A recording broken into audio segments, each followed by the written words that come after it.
Welcome into the Lucas and Lucas podcast. Lucas Frankel alongside Mike Lucas, and we are back. Been a very hectic month of October. A couple things have happened. The Yankees played in the World Series. I now have a ring on my finger, not a championship ring, but a winning ring. Mike Lucas was there, and Mike, I know you have some thoughts you want to share about that amazing evening, aside from the Yankees losing back on October 26th of 2024. Yeah, well, first off, congratulations. You are Thank a you. married man. Frankly, it's the first podcast that you have done, at least with me. I'm going to hope it's the first one you've done in total. Yeah, I have not done a podcast in a long time. I just got back from my honeymoon on Tuesday night. We're recording this on Friday afternoon. Yeah, I texted you on Tuesday, so let's do a podcast. Like, I'm not even back from the honeymoon yet. So I'm glad you could carve out some time in your busy schedule. I just wanted to give out some wedding grades because I do think it was a wonderful wedding. Had a blast. So let's give out some grades. Frank, first and foremost, Leanne, A plus plus plus. She crushed it. She was the star of the show, no offense, but she completely outshined you and everyone else there. So Leanne, A plus plus plus, can't get any higher. Let's go to the groomsmen. I got to give your brother Jeremy a C because Wow. although he was the man, we love Jeremy, and he did a pretty good best man speech. After the best man speech, he just walked back to the table, and I had to yell at Jeremy, "Go give your brother a hug. He's getting married." He totally forgot to get any sort of acknowledgement from you. So that's a major dock in my. I was ready for it. I was like ready to shake his hand, You stood something. He up did. and he left you. I'm glad if anyone was going to leave you standing at the altar on your wedding night, it was your brother and not your fiance. But he literally left you standing solo. And I literally yelled at him as he was walking back. So that's a major loss. So we love Jeremy, but he gets a C because that's an unforgettable failure. Spencer, he gets an A.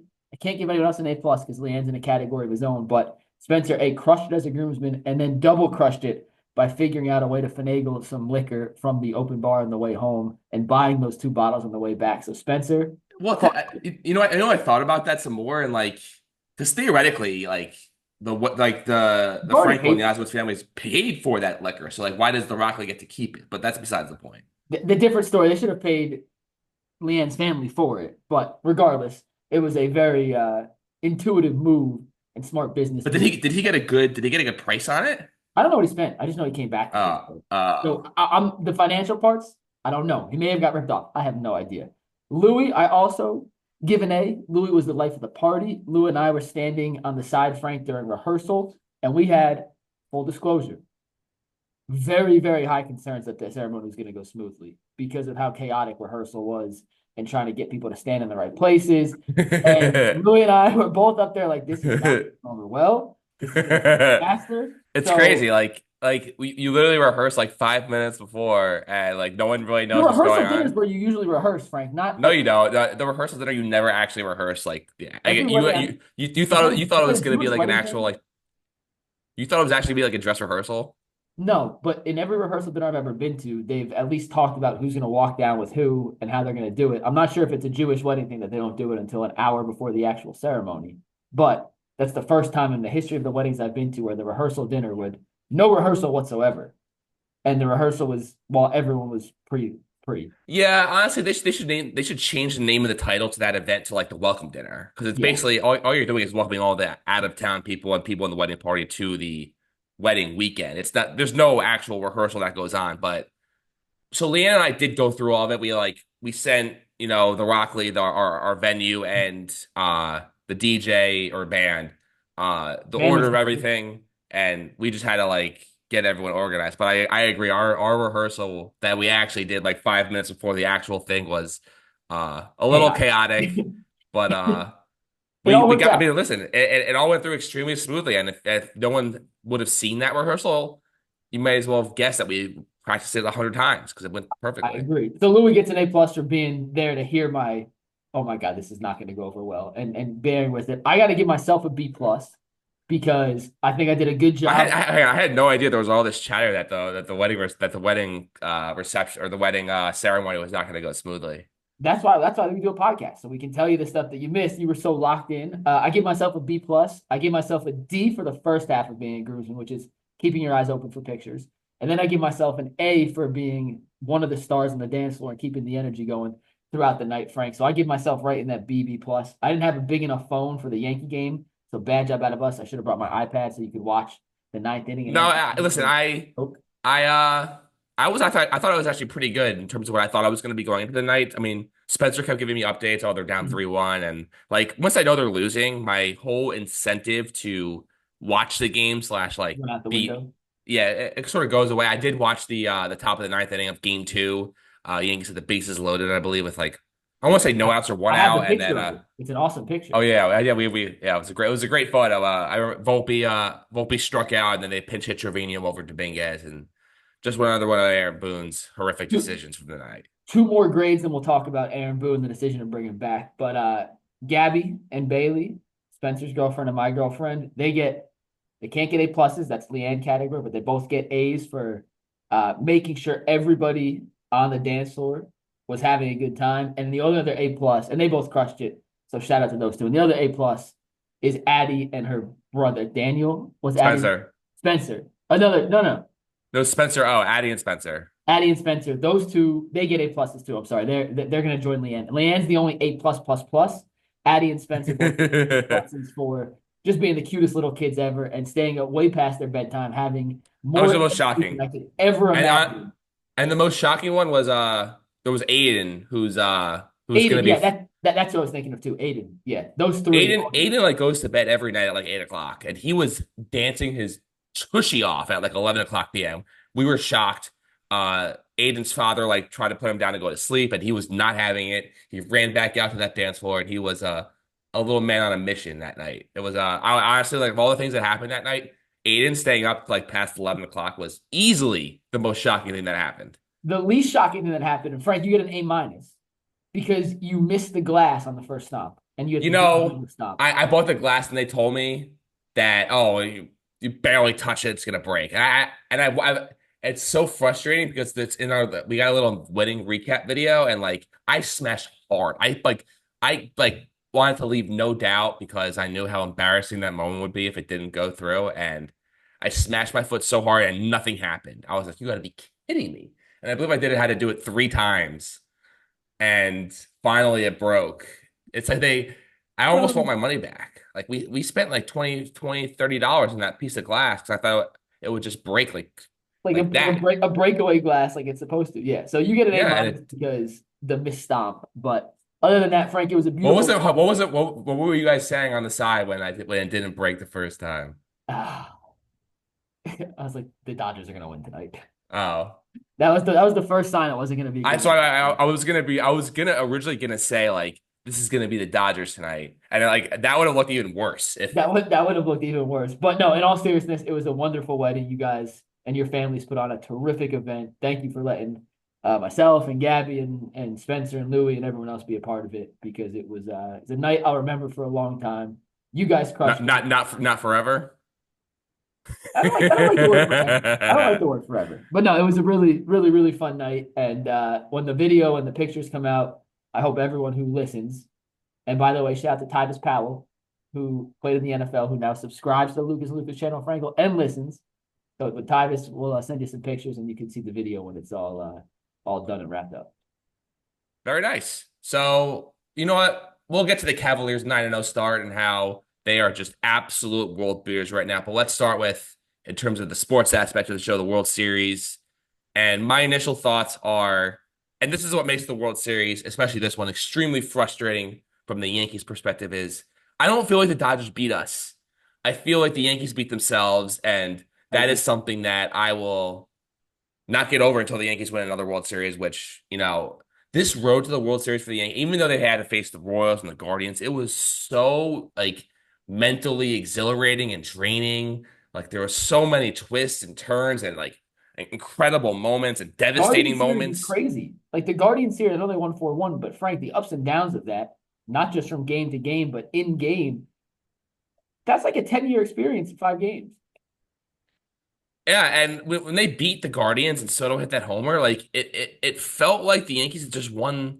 It felt like they just won the championship. Like I was like so on such a high, like, and maybe this is part of the way the Yankees team was thinking as well. It was like we can't get higher than this, and then they just like sort of didn't get it done when it mattered most. But in the World Series, game one, especially the play that I'm gonna remember, and the play that other people are gonna remember is a Freeman grand slam. That's not the play I'm gonna remember. The play I'm gonna remember is Otani smoked Yep. the double off the wall. Yep. I was like, oh my God, they're gonna get him out at second because he hit it so hard, and Soto threw a bullet to second, and Gleyber Torres botched it, got away from him.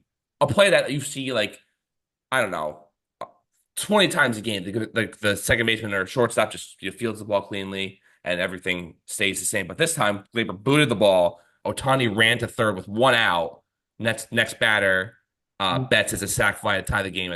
And then obviously the Yankees went on to take the lead in the 10th, but then led to the Freeman grand slam. But the whole thing why that was such a pivotal play was because Luke Weaver pitched was the pitcher at that or came in to pitch, and then you pitch the eighth and the ninth, the rest of the eighth and then the ninth, and then uh could have pitched the tenth was what I would have done and was arguing in the moment you were there. Probably heard me say Yeah. that, I said I can and confirm.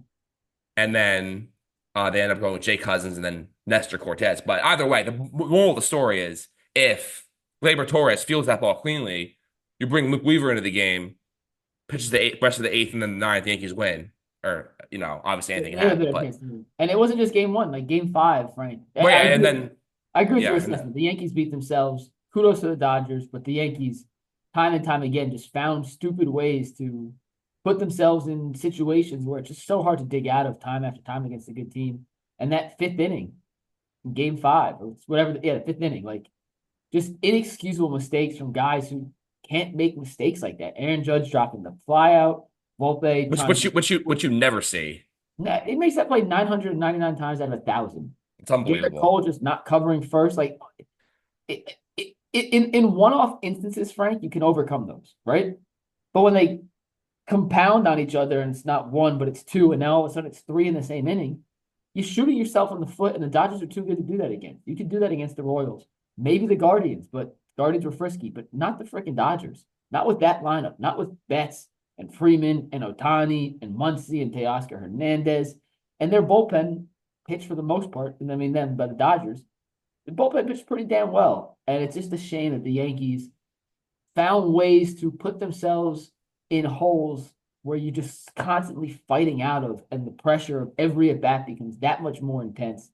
And they just weren't ready for the moment. And that's disappointing considering this has been a moment, what, a decade, 13 years in the making for this team? So the It's fact they been weren't ready is 15 just years. inexcusable. It's just inexcusable. And like I've obviously have been thinking a lot about this. So obviously, in my opinion, the Yankees should, Judge catches that fly ball, Cole covers first base, Yankees, in my opinion, should, and Weaver uh gets the job done in game one. In my opinion, they should have been up 3-2 going into game six and game seven. But obviously it didn't happen. But a lot of people, they say that the Yankees path was so easy, and which in retrospect, like yeah, the two hardest series that they would have played would have either been against the Orioles or the Astros, and they didn't get and that's why it felt like this run was almost like a gift in a sense, Yeah, like the skies are opening for the I Yankees to agree. finally win another World Series, and then they see what happened against Dodgers. But the point I was trying to make was, is this a situation where, the Yankees just got lucky and they didn't have to face the true giants of the American League? Or is this a case of, all right, the Yankees are actually like that close to winning a World Series and, they just had to clean up their lack of, playing simple baseball that, going into next season, there's no reason, assuming they bring back Soto, which we'll get to in a second, but that they should need to be in this exact same position next time. Because it does feel like, if you look at the American League as a whole, the Orioles completely fell apart. Obviously, they Yeah. had a million pitching injuries, which looking into next season, you wouldn't anticipate the same thing happening again. But they may The not have Astros they may not have Corbin Burns though. yeah, Corbin Burns may or may not be there. But the thing with the Orioles is that they do have a new owner who's got, billions of dollars. I don't know if I don't believe he's in Steve Cohen uh rich territory, but he's got, a lot more money than the previous owners did. So the Orioles aren't, the same old Orioles in the sense that, they don't sign free agents. I think you're gonna see a little different era in terms of the Baltimore Orioles. But the American League, the Royals should be better. The Tigers are a really up and coming team. Obviously, I don't the reason why I don't really put the Guardians in that class, even though they are a really good team, they should get Shane Bieber back at some point this year. Is they don't spend money, and that's the reason why I'm not as terrified of the Guardians as I am of like the Orioles. And it's crazy. The Royals don't spend money either, but they just have such a good, You signed Michael amazing. Walker. Yeah, but Michael Watson's not. It's not Right. that. It's But they Bobby Wood actually, Jr. yeah. Listen, the Guardian, not to make this Guardians thing, they find ways to win. This year, it wasn't a fluke because they proved it wrong, but it never felt sustainable as the season was going on. Frank, when you look at the American League and the National League, there's not a powerhouse in baseball. The Dodgers, Yeah, the Dodgers are a they powerhouse. lost they lost Glass now, and it's Flaherty. But I guess okay, the Dodgers are power. But outside of that, But all right, you try to rip their starting rotation. They still had Jack Flaherty, who was the biggest trade deadline acquisition in terms of pitchers. no, no, I was They I was I still, was, I was asking if Flaherty's back. Is he a free agent or is he? I believe he's still under contract Right. So for. yeah, so they're a powerhouse. But outside of the Dodgers, there's not a team in baseball I look at and say top to bottom like that roster just clearly head and shoulders way better than everyone else. Like the Dodgers, they are one, and you're getting Glass now back, and Yamamoto should be better, and Flaherty, and we'll see what happens with Walker Buehler. But they got the arms and the bats, and Otani might pitch next year. Like they're in a class of their own. But By the after way, Otani. Speaking of Otani, so Otani recovering from Tommy John surgery, he tore the labrum in his pitching shoulder. Like, I didn't even think of that. so I knew when everyone was saying that it was just a partial whatever dislocation or whatnot. Like if you know anything about like anything, like Otani was running out of the dugout with his arm in a sling. That's not like a partial dislocation. Yeah, I knew that the injury was so much more serious than they were letting on to me. I was not shocked at all that it ended up being a torn labrum, had to go into a surgery. But when you're trying to come back from a pitcher to try to come back from that injury, in addition to Tommy John or whatever elbow surgery he had, oh. like I don't think that it's even though it's crazy. Every time Otani gets hurt, oh, he'll be back from spring training. It's like, are you kidding me? He's not He's going to miss. Superman. He's not going to miss any time. But you have to think that tearing your labrum in your pitching shoulder is something that could theoretically put a big wrench in your aspirations of coming back as a pitcher. But we'll see. It's I don't think the after Yankees are what that far off, Frank. The answer the actual question. I don't think the Yankees are that far off. I also think it's a flawed roster. So yes, I don't think it'd be crazy if they run it back for them to be in a similar position next season. what But about what? All right, you say it's flawed because I'm genuinely curious to say what you think about it as flawed. What's flawed about the roster? I don't think you can run back Verdugo in left field again. Jason Okay, Dominguez, well, Verdugo's probably not going to be gone because Dominguez is going to take Dominguez his spot. has to be Okay, that's part of it, one. and he provides some speed and a little better defense. You have to figure out a way. Honestly, well, hang on. So the Yankees, the initial plan was to run Dominguez out there, and then they put him out there, and he was a complete Yeah. catastrophe in the out. It was like you say he's better defender. The Yankees, the whole I'm just reason why the saying, Yankees were, theoretically speaking, that should be a better spot. At catcher, I like Austin Wells. yeah, Trevino should not be back. Yeah, Trevino is unplayable because he can't throw anybody out. Can't throw anyone out. First base, they have major holes, and I'm not quite sure what the fix is. I don't trust Ben Rice. Oh, you're operating on the assumption Rizzo's not back. Yeah, I would not take Rizzo back. No, Why not? I want someone younger. They're too. The Yankees were too. I don't want to say dependent on the home run because that's not necessarily the case, but I they think they need were an infusion. much They less need an dependent on it this infusion year than they of. have been in previous I years. agree, but they need an infusion of youth, energy, and like Torres is a free agent. Tor, They have, I don't think they're bringing Glaber back. they have to be better defensively and better on the base pass, and they need another starter pitcher. Like, that's what I mean. It's a flawed roster in that sense. They were not good enough on the base pass, and they had too many holes defensively to overcome another team with a lineup that is just as good, if not better, than theirs. Yeah, I mean it's going to be a very fascinating offseason, especially because we'll get to it now. Juan Soto. And by the way, the Rays. I don't know if you saw the Tampa Bay Rays have checked in on Juan Soto. So have I. I've also checked in on Sidney Sweeney, just for the record. And listen, I've inquired about buying the Boston Celtics, so everything's on the table. I Yeah. could not believe that talking baseball is like putting that information out there. Like the Rays have any remote chance of getting Juan Soto. Like, The say we Rays don't, could whoever the the Rays biggest could check off is. the Rays could offer the most money, and he still wouldn't go there. Like it is such an irrelevant story that the Rays have checked in on once. Like who is spreading that nonsense? I was so like, what the hell is this? I could not believe it. Should I, It's like should I if say that the Guardians are interested in Juan Soto? Sources, Guardians interested in Juan Soto. it's For the like, I mean, the Talking Baseball account is a pretty reputable like baseball account. Like, it's like them saying, uh, I don't know, like who's the Jay Crawford has checked in on buying the Cleveland Guardians. It's like he Jay just probably we know has. Jay probably we has. but we know I'm sure Jay has a lot of money, but he doesn't have like No, no. the billions of dollars to buy the goal. Like all you have to do is do like simple calculations to know that like the Rays aren't getting Juan Soto. Don't waste my time telling me that the Rays have checked in on. I honestly, I'm never gonna get over that. The rest of my life, I will never get over the Rays checking in on Juan Soto. Like I respect the fact that like all right, at least someone out there is trying to spread that bull crap, but it's not happening. Yeah, I mean, of all the teams in baseball that aren't going to get Juan Soto, the Rays are on the Mount Rushmore of teams that have the least chance, the lowest. So I have no idea what Soto's gonna do. He's going to take the most money. He's already said that. I But all right, you believe. say I that though. believe. You say that though. All I right, believe.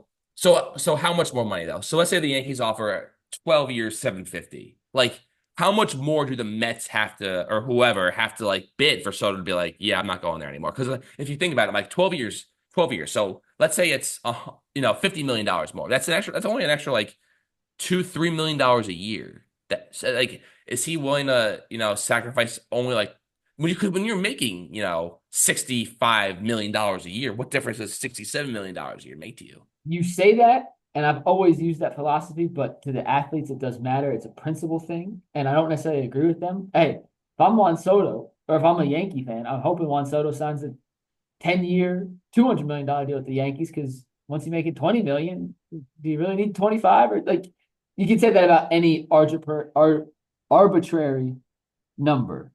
Um, I can't believe he's going to get more than Otani, but he's going to.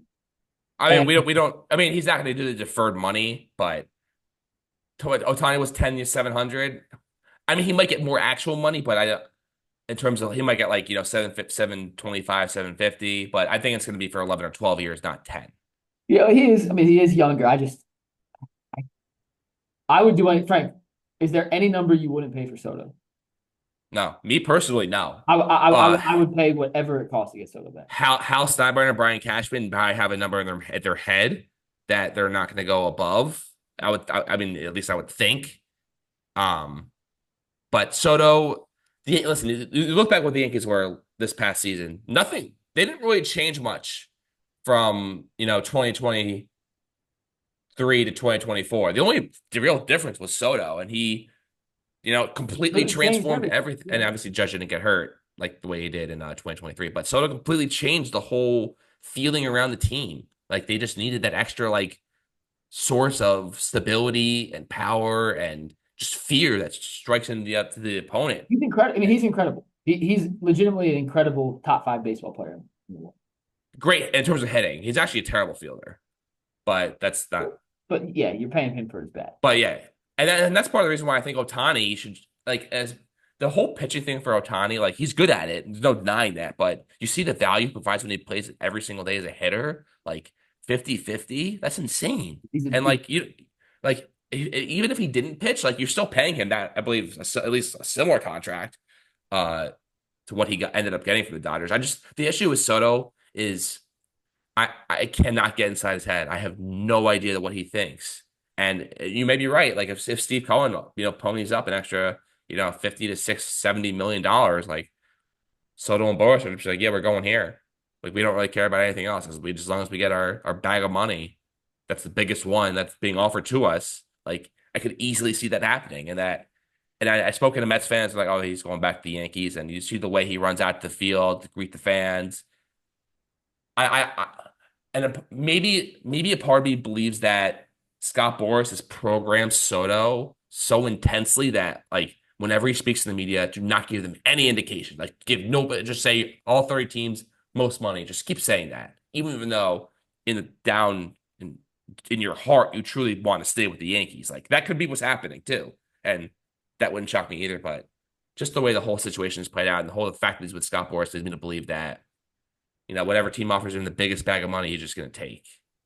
To me, it's crazy because like I'm going to use the St. Louis Cardinals as an example. They wouldn't do this, but just for example, The Yankees offered 700, the Cardinals offered 775. And he wanted to go just wherever the biggest bag is and go in St. Louis. How about the Rockies? The Rockies is a better example. A city without a ton of baseball history and a pretty relevant franchise. Soto already has the ring. Like, it's not like he's chasing. He seems to be a guy that cares about his legacy, but he also, then he talks about the money, and then I go back on my thought that maybe he doesn't care about it.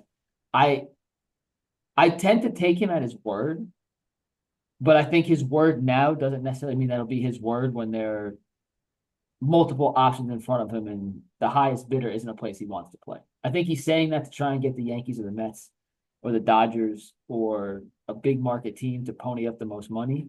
I'm curious if he'll actually stand by those words, if it's a smaller market team in a place he doesn't necessarily want to live that may not be competitive for Soto to go just sign away the next few years of his career.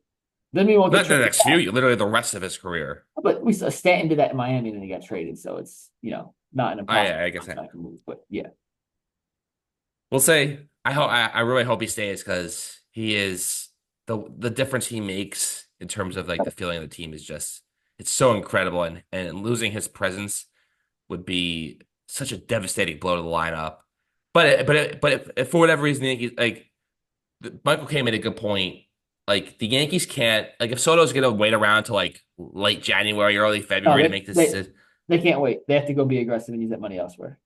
Yeah, because and that's and they're saying that Soto's going to sign by the winter meeting, so like by the middle of December he should have a decision, which is the way it should be because so many teams are basing their whole off seasons on this one decision by Soto, Yeah. and if you don't get him, then you have to pivot immediately and like get Corbin Burns, get Max Fried, and you know I really. mean, would you rather have those two than Soto? I mean Corbin Burns and Max Fried maybe. I mean, If you're if I think it's a fair discussion to have. Like, because if you're telling me beforehand, all right, here's how the Yankees offseason plays out. You don't get Juan Soto.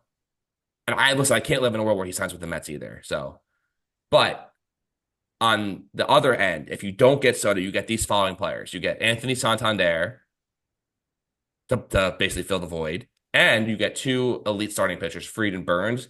I think there's a strong argument to be made that the Yankees would actually be a better team with those people than Soto. I see. I don't even think it's an argument. I think they would be a better team with those people than Soto. But However, I don't. But however, you have to go for Soto. Like you can't punt on the.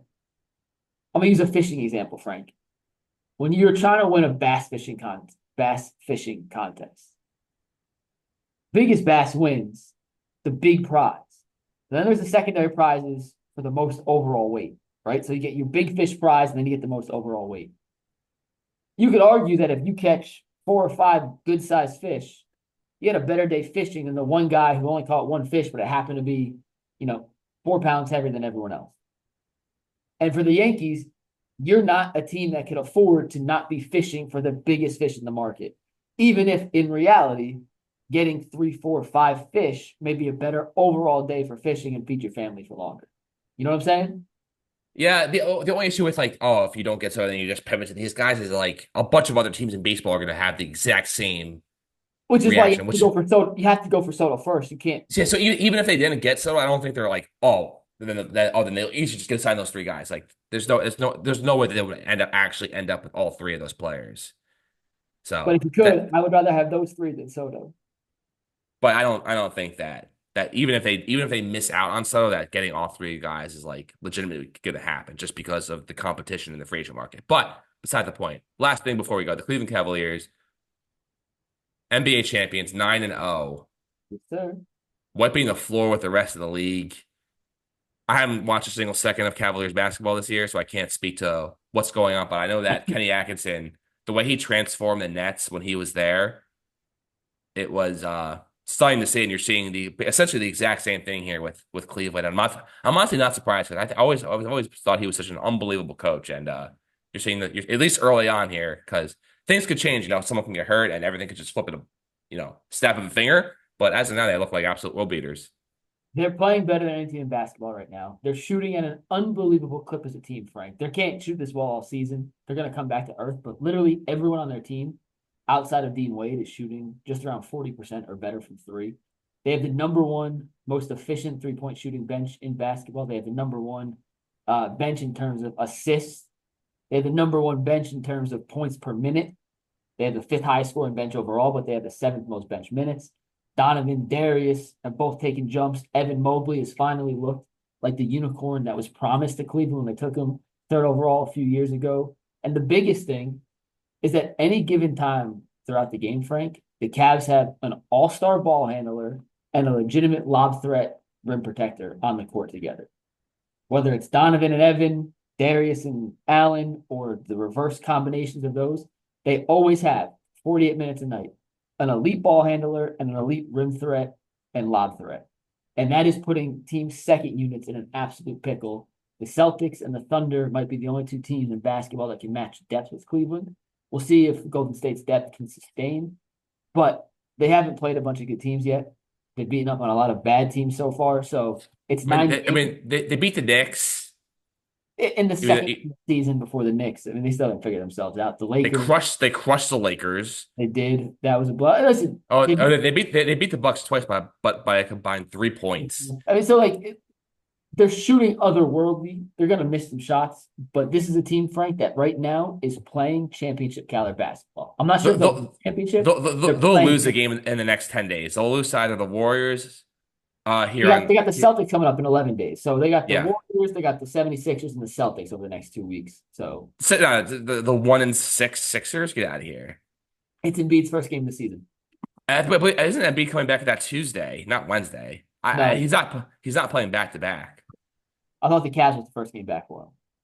I thought it was the Knicks on Tuesday the 12th, but we'll see. Either way, the Cavs are about to lose a game here in the next week, so they're not going 82 82-0, but Kenny Atkinson likes it, so that's a big win. All right.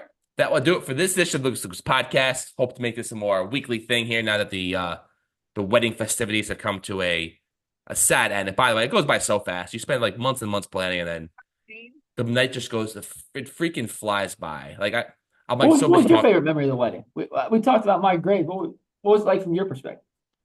And then we can wrap up. My favorite thing from the wedding. Were you scared when we were lifted in the chair? I was a little unstable, but you just gotta get used to it because you're so not used to being put in that situation.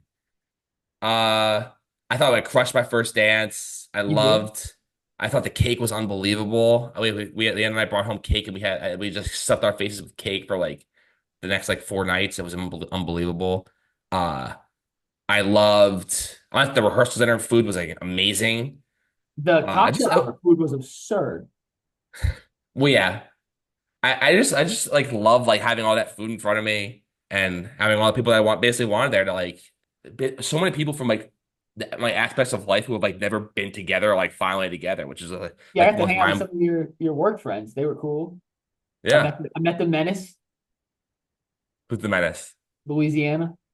Oh, no one is a true Louisiana hero. Good dude. But it was just like the fact that like all these people from all walks of my life who I haven't seen in so long are like finally together in the same place. It was quite the spectacle. And because I never had like an actual, I had a bar mitzvah, but it wasn't like an actual party. So this was like the first time like I actually had like a big celebration of me, which was a celebration of Leanne. Let's be honest, you were just celebration of Leanne. But no, it was a really good time. And hopefully your mom and dad and your family and Leanne's family enjoyed it as much as we did. So yeah, I'm getting a refund for that glass. But that will do it for this edition of Lucas Lucas Podcast. We'll be back next week. Go Yankees.